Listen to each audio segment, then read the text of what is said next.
Hey, what's going on, guys? Welcome back. Well, a huge day out here in the shop today, and that's because we're out here working on our 68 Plymouth Satellite, otherwise known as the Ratty Satty. And you guys have seen a ton of work done on this car just in the 2 episodes that we've put out so far. But by the end of this episode, we are going to have everything in here sorted out. We're gonna have everything down here also sorted out. We got some brake issues that we've got to deal with. And yeah, we're going to get everything on this table installed in this car, including this badass shifter. I can't wait to see that in there. But yeah, we're gonna do some killer burnouts in this thing and get it ready for duct tape drags in Tucson, Arizona, which it has to be at in less than 2 weeks. So we're gonna be putting in quite a bit of time and getting this thing done. But yeah, really excited and can't wait to show you guys kind of the build along the way, and then also showing you guys some awesome footage from taking it down there. But let's do a quick recap on everything that was done in the last episode. So kind of went through, overhauled the wiring in the engine bay here, at least most of it, you know, kind of the critical stuff here with our battery cables, new plugs, new wires, you know, fully swapped out the cooling system in it. We put an aluminum 3-row Alloy Works radiator with electric fans in here. We've got a brand new water pump, fuel pump. We threw a ton of parts at this thing. And I tell you what, if you just breathe on the key to this car, with 2 small pumps of the carburetor, it fires up instantly and it sounds awesome. And it's gonna sound even cooler with electric cutouts, but you guys will have to wait to see that. But we've got a lot of things here on this table, so let's go ahead and let's jump straight into it. First and foremost, total dumbass move on my part in the last episode. So this is a 73 440 out of a motorhome or a truck of some sort, I'm not sure. But, you know, it appears to be relatively low miles. I don't know if it's ever been gone through, but it's very, very clean on the inside. And what ended up happening, I popped the intake off, popped the oil galley cover off, and everything looked good. Cleaned it up, sealed it up, torqued it up, fired it up. No vacuum leaks, nothing crazy whatsoever. And it was actually when I was editing this video, it's like something doesn't look right about that. And sure enough, these damn gaskets were supposed to go on the bottom and also on the top of that galley cover, in between the intake and then also the engine block. So unfortunately, I got to pop the top end of this damn motor off and throw those gaskets on there, seal it up, and yeah, make it right. We've got a transmission filter and also a gasket set. This is just an AutoZone special here, as well as some new ATF that will go in the car. So this is a 727. I really don't know a whole lot about, you know, the history on this, really the car in general, but especially the transmission. I did find out a few things by accident very recently. So when we were messing around with this car, getting it fired up, getting it all situated, I told T-Bone, hey man, hop in it, you know, make sure the keys are in it. And I found out that this car does not have a neutral safety switch. And the way I found out was because as soon as it was started, the throttle return springs were not strong enough. So he hit the gas and it lit up my garage and did the craziest freaking burnout all the way to the back of my shop, crushed some things in the back of there. You can see the damage on the gray cabinet. Ended up actually pinching my welder. Yeah, damaged a few things, but thank God not a scratch on this baby. So we're still in good shape here, crisis averted. And yeah, make sure your car's in park before you start it. I'm really hoping that this badass new B&M gated shifter here is going to prevent that from ever happening again, but we also need to kind of find out if the neutral safety switch is in this car, if it came with one, if it's been jumpered, whatever. We're gonna look into it and figure that out. But yeah, guys, we're gonna throw a new shifter in it. We've also got the adapter here. It's like a throttle linkage extender bracket, I think is what it's called. Yeah, throttle lever extension conversion. So basically the way that the throttle cable and also the kickdown linkage is on this, you can kind of see that the throttle cable is actually pulled in towards the carburetor right there. So it's going to push that out, line that up, and yeah, allow us to hook up our kickdown setup as well. But we've got new oil, we've got an MSD blaster coil, as well as some wiring here, a relay kit for our electric fans. And then also, you know, I got some awesome feedback from you guys in the last episode, and I'm definitely not an expert on the mechanical side of things. I know my way around the sheet metal and the bodywork pretty good, but a lot of you guys saw the gas fuel filter that or the glass fuel filter that's on top of the engine and said, hey man, those are prone to breakage through vibration, or as I found out, it will not pass the NHRA screening that this car has to go through to get on the track for duct tape drags. So super cheap reassurance, guys. Plastic fuel filter. I think I picked up a 5-pack of these things on Amazon for 15 bucks or something like that. So 2-second swap, make it right, and hopefully not have the car burn down in an engine fire. But lastly, just a cheapo low profile air cleaner. I hope we don't have any clearance issues, but that intake obviously sits a little bit higher up towards the hood, so hopefully we can clear that. But man, aside from figuring out these brakes on this car, yeah, just a few unknowns, but we're gonna figure it out and we're gonna make it right, and hopefully we're gonna make some tire smoke. So enough talking, we got a lot of work to do. Actually, real quick, let's get this thing up on the lift. Let's do a quick inspection of the bottom side. I have yet to see the bottom of this car, so crossing my fingers, there's nothing hidden. So let's get it lifted up and take a look.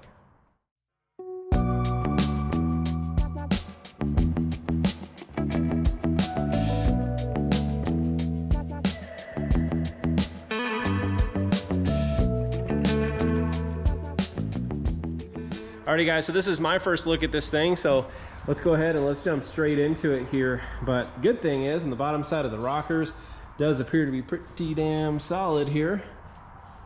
That looks great. Ooh man, our floor pan looks good.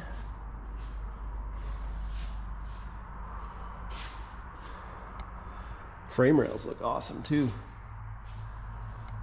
Obviously the hideous tail pan issues we got going on there, or the trunk pan, excuse me. But man, these frame rails are mint. Holy cow. Huh. This thing may actually be cleaner underneath than the 69 Roadrunner convertible we're doing. Huh.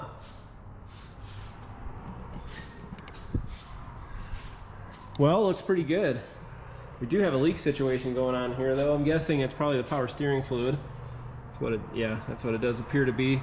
So what I did discover when I was going through the wiring on this car, not only did they use electrical tape on all of the hideous kind of hack wiring that was going on with this car, but also they used electrical tape to kind of seal the pressure line on the power steering rack.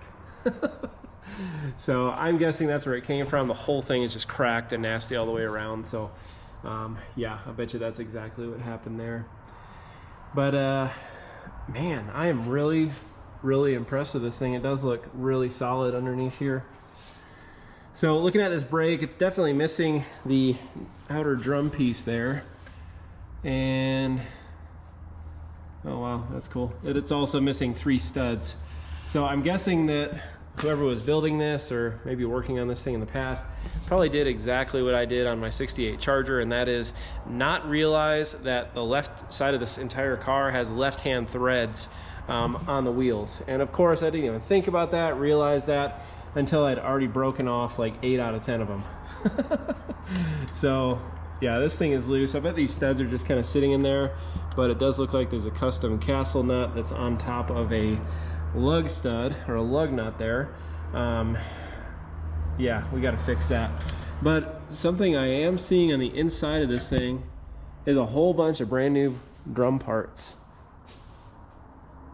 Huh, yep, the shoes on this thing are actually brand new, or they look close to new. I know the pins here on the back side are brand new. This side is also done. We've got brand new brake hoses too. Wouldn't that be something if all we had to do is add the outer drum to this thing and bleed it? I could never get that lucky.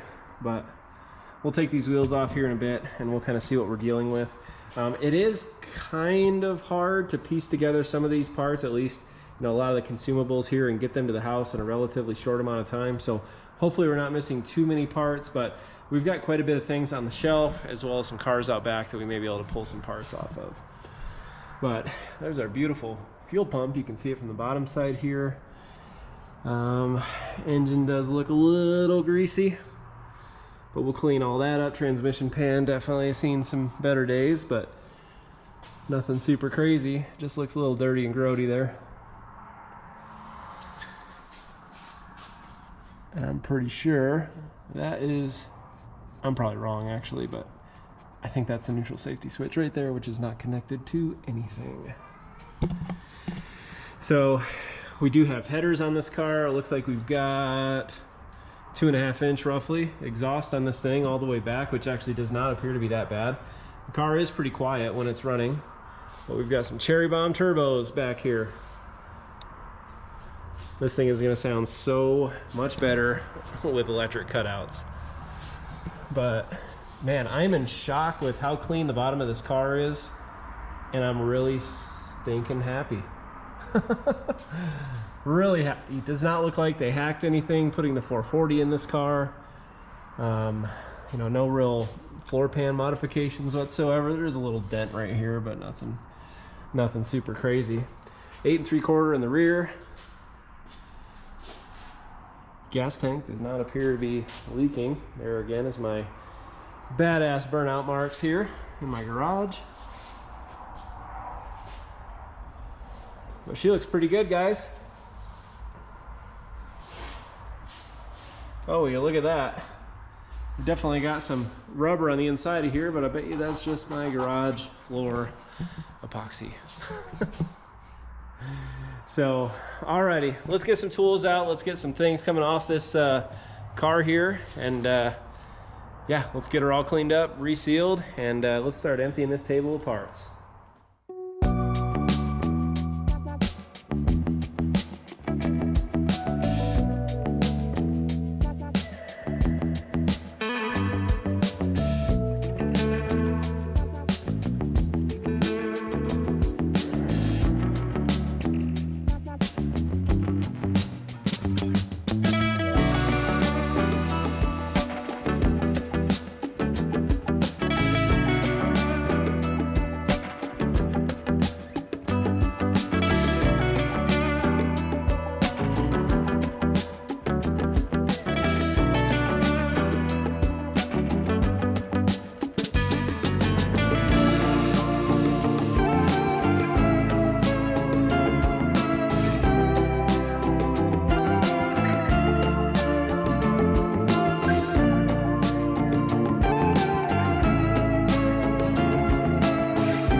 Alrighty guys, so I've got the transmission pan dropped, and let's just say the results are not ideal. So the bottom of this thing is full of kind of sludge, and you know, again, I don't know the history of this motor. I don't know how frequently this was changed. And frankly, I don't know if this is completely normal for a 727. No clue. But I do know that there is all sorts of thick crap kind of stuck to this transmission filter, so really glad that I'm doing this. But well, we'll change this filter out and we're just going to fill her back up, guys. Obviously we're going to change the gasket and put her back together, fill it up, and hope for the best. I mean, worst case scenario, if this transmission does go, again, like everything else, we're going to upgrade it with something better, something newer, maybe something you know, that you have to kind of bang shift around a little bit. So wouldn't be the worst thing in the world to see this thing go, but I hope it doesn't. I'd really like to have some fun with it first. So let's go ahead, let's get this filter out of here, button it up, and let's go ahead and fill it up.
All right, guys, so we've got a lot knocked out so far. We've got the transmission flush, filter change, oil flush, filter change, new fuel filter, intake gaskets, all that good stuff. Have not started it yet because I'm waiting on a couple parts that I'm excited to share with you guys. So time to move on to the brakes and kind of figure out exactly what's going on here. And the good thing is, got my trusty T-Bone out here to help me out, and he's wanting to get his hands dirty and kind of figure out what's going on here. So again, all that I was told is that there's no drum on the left-hand side, and there's pretty much no pedal feel whatsoever in the car. Definitely does not stop. But as I showed you guys earlier, looking through here, there's a glimmer of hope right there and down here, and you can see the new springs and different things in there. So my guess, what happened is that they did just enough to kind of keep this thing rolling. And if they are anything like me or what I did, having broken off every single wheel stud on the left-hand side of my 68 Charger, wouldn't surprise me if they did the same. So I looked it up. Actually, through 1972, the left-hand side of the vehicles were left-hand threads. So righty loosey, lefty tighty, right? Something like that. So as I showed you guys also, we've got some custom castle nuts here that are kind of spacing out these wheel studs. So let's go ahead and let's pop these bad boys off and see what we're dealing with underneath it here. Okay, well that one's not a castle nut, that's just a giant ass nut. Yep, go ahead and take that one off, dude. And the good thing is, depending on, hopefully it's nothing too crazy if it's just missing a drum, we do have a donor car out back, which, don't stone me in the comments, but it is a future build, and I kind of already let the cat out of the bag. It is a wing car build, so I'm pretty excited about it. But that's all I'm going to say about that. Let's go ahead, let's pop this wheel off. Ready? Yeah. You got it? Jeez, dude. All right, let's put it down. Holy cow. All right, so looking in here, it does look like it has just about all new guts. It's got the original adjuster on there, and then also it looks like, I don't know if it's original or not, but definitely an old wheel cylinder there at the top. But yeah, looks like we've just got some right-hand thread studs kind of pushed in here. So man, how lucky could we be if we just have to bleed these brakes? So let's go ahead. I'm gonna pop off this cap here. We'll take the axle, or this front hub off, excuse me, and yeah, let's go ahead. Actually, you want to go outside and go grab that old drum off?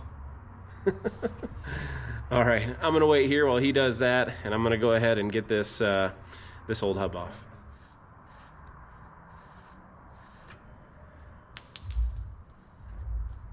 Dad, I got it. Holy shit, dude, are you serious? Yeah.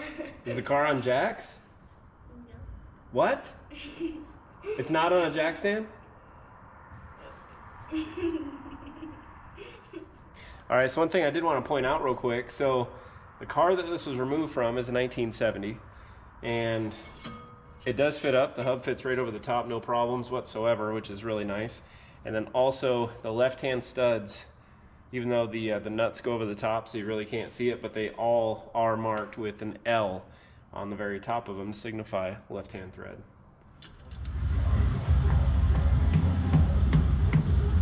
There you go. Hit it harder, harder, harder, harder, harder, harder. Okay. All right, so with a few hammer strokes from my trusty T-Bone, it's now time to start bleeding the brakes. So I have not yet opened the master cylinder.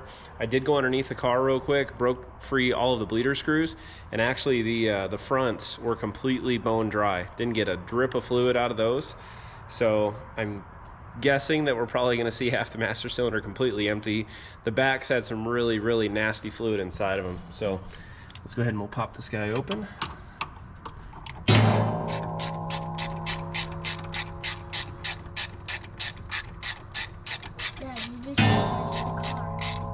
What? You just damaged the car. No. Yeah. You're putting dents in it.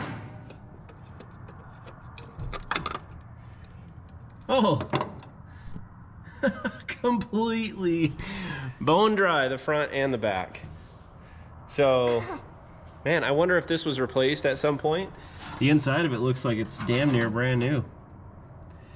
So, let's get it filled up with fluid, and then we're gonna lift the car up a little bit, and T-Bone here is gonna be pumping some brakes for me. So hopefully we'll feel some pedal come back, and this will be just as easy as swapping out that hub assembly.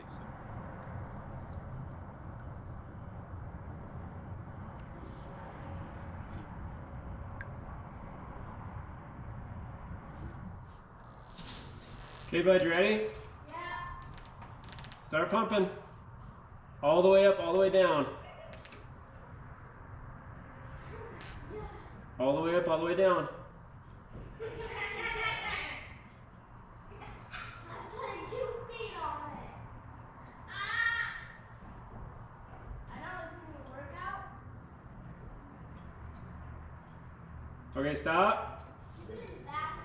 So we're gonna keep going until we get clear fluid from basically all 4 corners. So starting furthest away from the master cylinder, we're gonna go to the driver's rear, front right, and then front left, and then hopefully we'll be all good. Hold on, wait. I am. You're a deuce this way. Okay, start pumping. Ow! Is that hard? Yeah. That means the brakes are coming.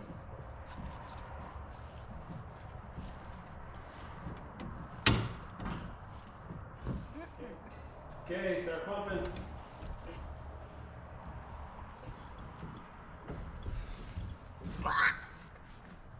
What was that? All the way to the floor, bud. Man.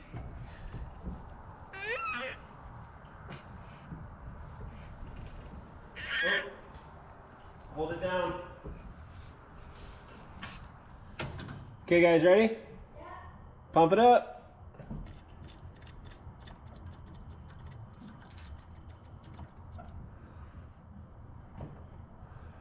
All the way down, all the way up.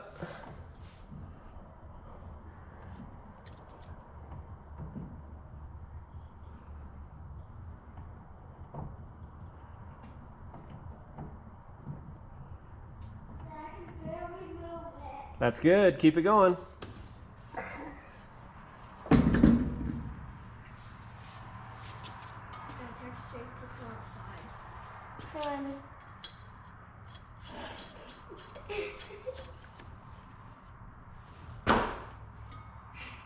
Finally got out of it. Dad, are you sure this car will go? It'll go. What if the brakes don't work? And we're dead. What happens? Well, you just said it.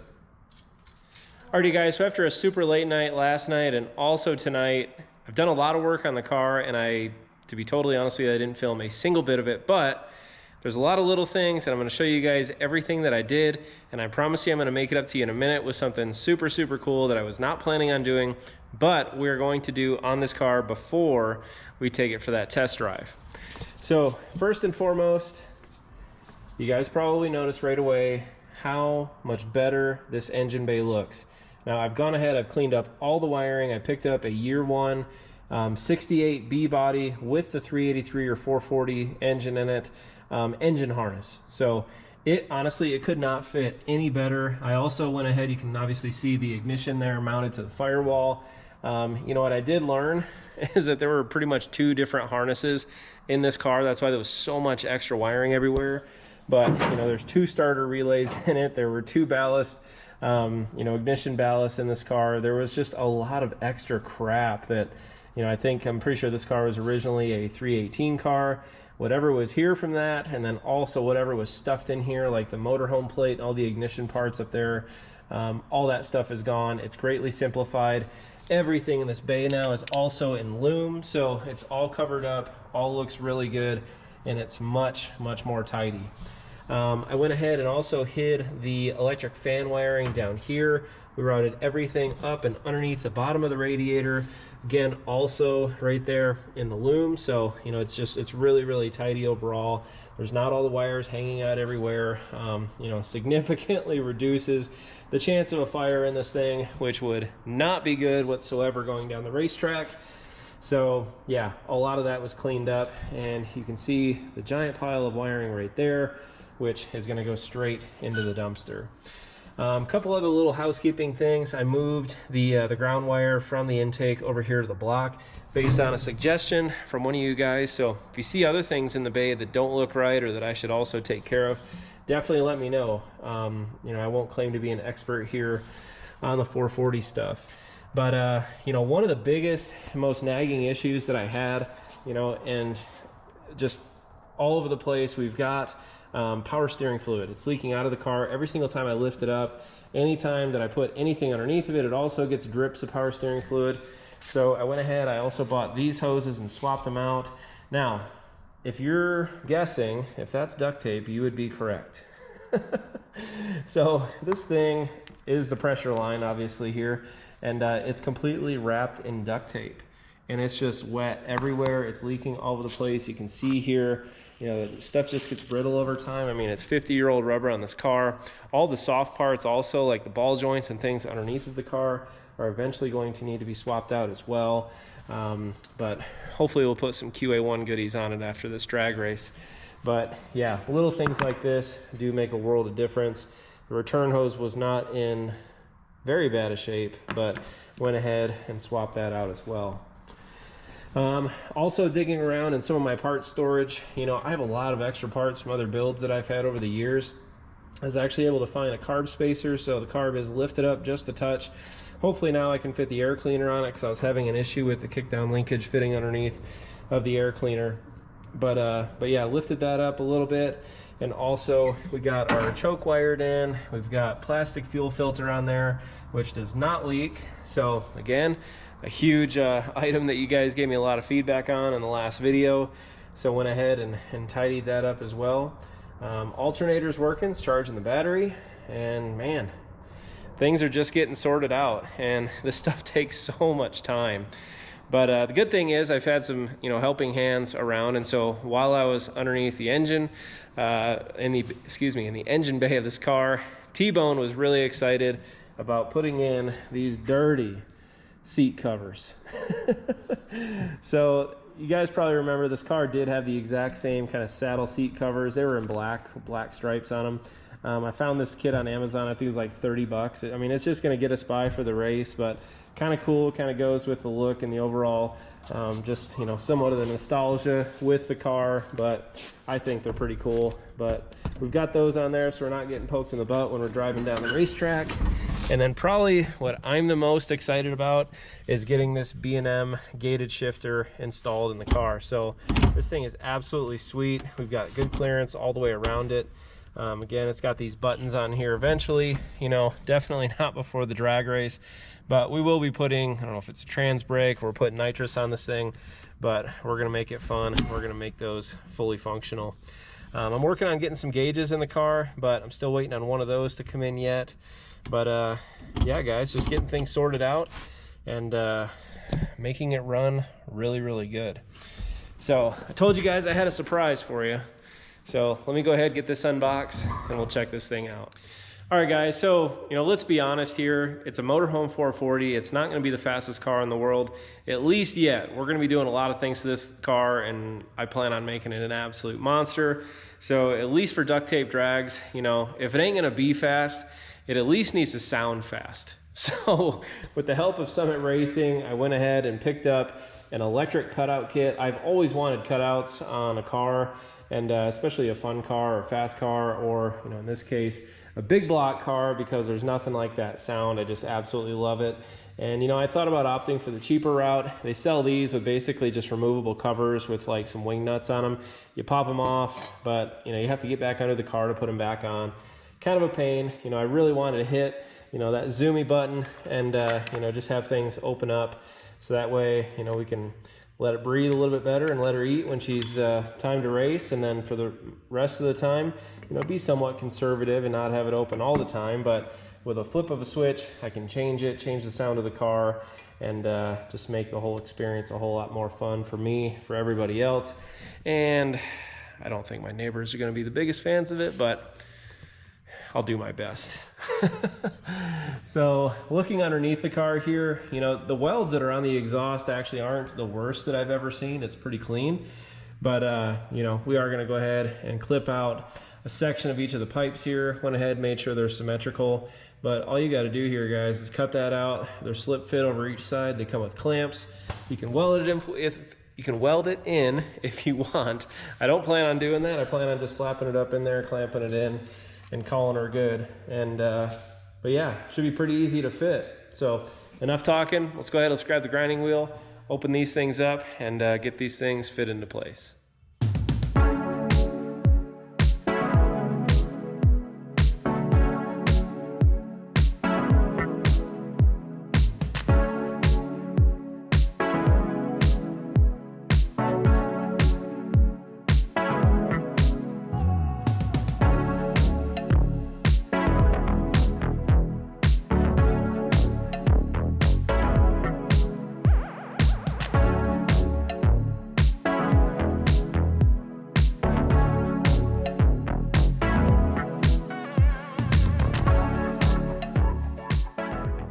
This is Amazon Pharmacy, where the pharmacist hours are all 24 hours.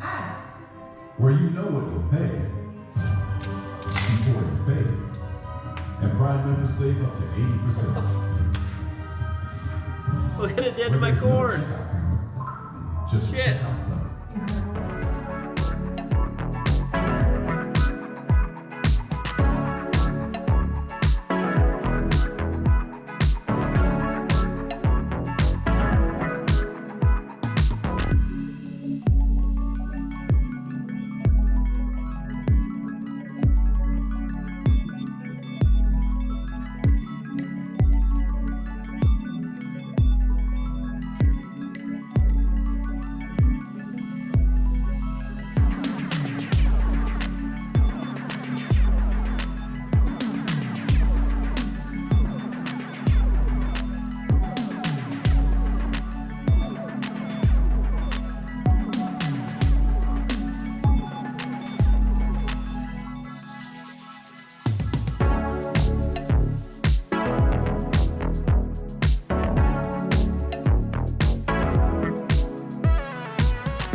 All right, so another really late night last night, but we got it done. Got the electric cutouts completely wired up. Everything's connected. It is ready to go. Now, I had this completely done at about, I don't know, 11:30, 12 o'clock last night, and have not yet started it. Did not want to startle the neighbors or sleeping kids, so I've been looking forward to this all day long. But again, this is the Summit Racing kit. Super complete, guys. And I think overall, I mean, I had at least the hardware bolted up, the wiring all the way routed, which, by the way, it comes with probably 10 feet plus of wiring. So if you're going to be wiring it to the next vehicle 2 parking stalls away from you, you probably have enough wiring to do it. But yeah, for the most part, it looks stainless. There's a couple cast parts by the look of it here, but clamps are pretty high quality by the looks. And yeah, very happy with this kit. So can't wait to hear what it sounds like. While I'm down here, I did want to show you guys real fast, you know, cleaned up the transmission pan. We replaced that filter, the gasket, fluid, everything in the beginning of the video. You can kind of see some of the shifter linkage and everything. Again, this is that B&M gated shifter that's up there. One thing to pay special attention to, you know, if you're running cast manifolds, maybe a different story. Your routing may also be a little bit different, but this thing comes with a 5-foot long cable to go about 2.5 feet. So you got to kind of route it up and across the backside of the transmission. I actually used a stainless zip tie to kind of hold it around the oil pressure sender on the back of the motor there, because if I didn't do that, this thing was resting directly on the headers, and it was that top tube right there for the furthest back cylinder. But I got everything routed. Looks pretty you know, tidy up in there. We don't have any major you know, things that it's going to rest on or get too hot, at least. And most importantly, it's completely smooth with shifting front to back. Cleaned up the oil pan here. Of course, we changed out the oil filter and then also changed the fluid out, kind of tidied everything up, cleaned it all up down here. I really hope that's old power steering fluid, because we changed out all the lines, and if it's not the lines, it's definitely the box, and I don't think I have enough time or money, frankly, to swap it out, because of course I'd probably go with the Borgeson kit if we're gonna upgrade this thing and do it right. But, and it looks like a gigantic pain in the ass to get out with the engine in there. So, man, cross our fingers, let's hope it's not that. But that's pretty much it, guys. I think we are ready to drop this car down, start it. We're gonna test our cutouts, test our brakes most importantly, and take this thing for a spin. So first real drive with it, cannot wait. Let's get it done.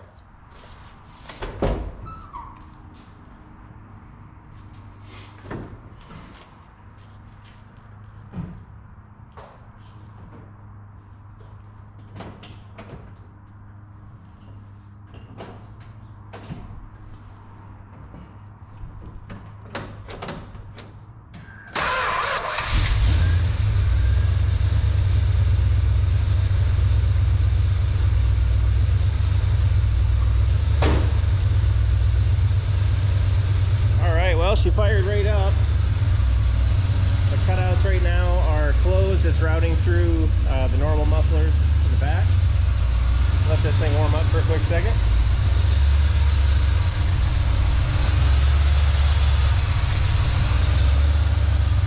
Electric choke is working.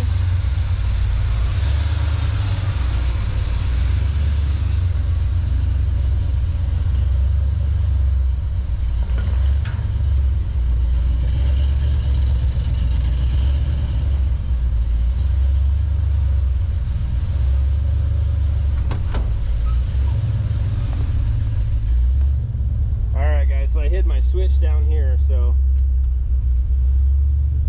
it's not backwards. Oh.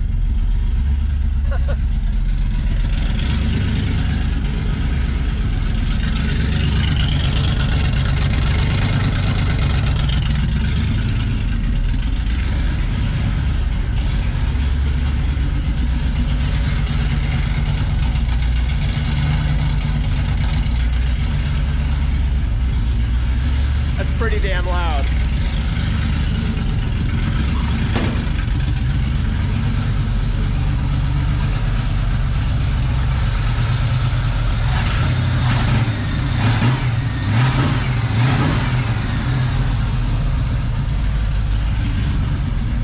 That sounds really good. All right, let's set up the camera. Let's wheel this thing outside.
just fine. Show you guys the difference here. If you can hear me revving that, that's with the cutouts closed. And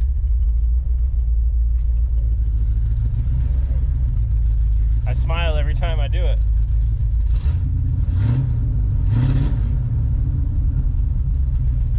All right, let's go for a little drive.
Alrighty, you guys, well, with that, we have a running, driving, partially functional car.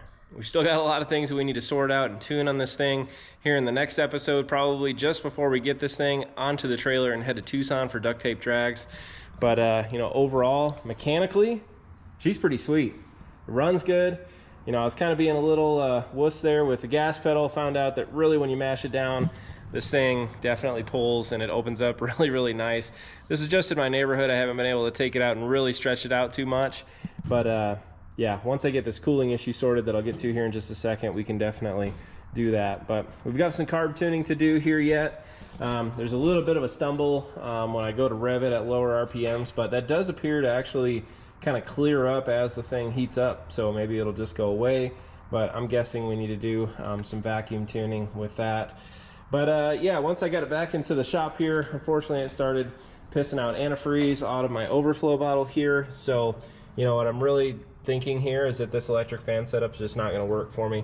I don't think it's cooling enough, and you can kind of see there kind of the way that I had to run these screws. They're backed out, and you know, this thing essentially is vibrating to the point where it's going to fall out. And it won't fall out of the engine, but it'll definitely fall into my pulleys and create all sorts of issues for me. So we may just yank that out. If we get a new fan here in time, or we solve that before duct tape drags, that's fantastic. If not, then I guess we may be running without a fan. Honestly, I don't know how hot it got. I don't think it got super, super hot, but definitely don't like taking them that high temperature wise. My stock temperature gauge does not work, and unfortunately my new autometer gauge, I'm still waiting for a couple little things to get that thing hooked up. But we've got the sender already plugged into the block, and then also with this new harness I've got it plugged in, but the factory gauge just does not want to work for me. But yeah guys, we've only got a couple of little things left, but yeah, thankfully there's nothing super, super major we still got to do. But we're 5 days out, I think, from duct tape, and yeah, it's gonna be a busy couple days before we load it onto that trailer and take it down to Arizona. So can't wait to see it go down the drag strip. Cannot wait to meet you guys out there. But most importantly, I think I'm the most excited to have T-Bone in the passenger seat and to see the smile on his face when we go down the drag strip. So thankfully this car, I'm sure, is going to be slow enough where he can ride with me, which is gonna be cool. So we'll at least have a good baseline kind of from this event. And yeah, we're gonna continue to make this thing faster and faster and more fun as time goes on. So with that guys, appreciate all of you that stuck around to the end of the video, and definitely stick around. We'll get another video out before we head down to Arizona. And yeah, it's so exciting. Take care guys, I'll see you again real soon.